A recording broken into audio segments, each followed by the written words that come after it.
Welcome back, Indie Game Fanatics, to another video. My name is Renaud Nadeau, and in this video, I will be covering the top 5 indie games that I played in 2023. If you enjoy content like this, make sure to leave a like and leave a comment on which game you think deserved the top spot for 2023. But without further ado, let's jump into my top 5 indie games of 2023. Enjoy! Number 5, Wildermyth. Wildermyth is a party-based procedural storytelling RPG. The stories the game tells are fun, and the gameplay is enjoyable for anyone who likes turn-based RPG mechanics. I played through the first campaign of the game while covering it, and thoroughly liked the fact that the choices you make during your campaign can have a major impact on your whole party and the legacies they leave behind for your next campaign. You can carry over characters if they live long enough.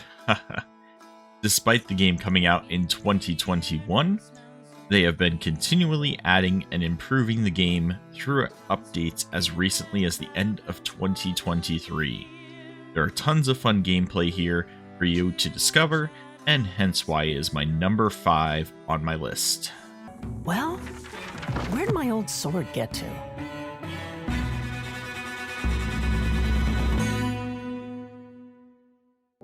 Number 4, The Artful Escape.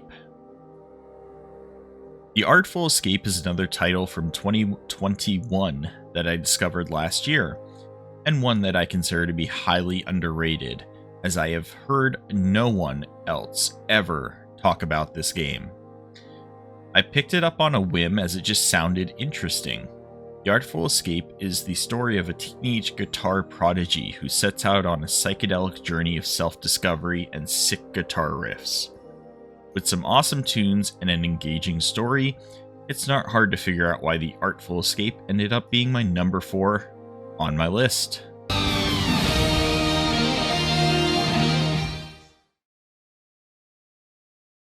Number 3, Path of Achra. Path of Achra is proof to me that roguelike games can be incredibly fun. A dark fantasy roguelike of ancient Earth with a focus on streamlined controls and rapid hero customization. It provides a theory crafter's paradise where you simply pick a hero archetype and religion to give you the starting stats abilities, and you just run through the challenging world picking up items and new skills along the way to try and build the strongest character that you can. Honestly, before this year, I looked down on roguelike games genre, as I have played several only to be disappointed. But this year, you'll find more than one on my list.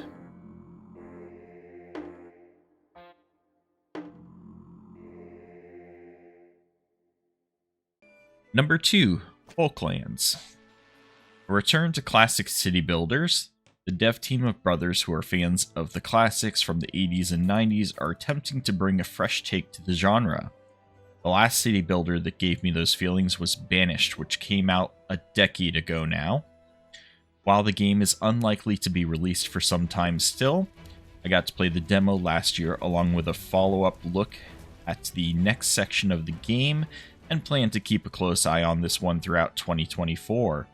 So even though it's not close to full release, I'm still including it on this list.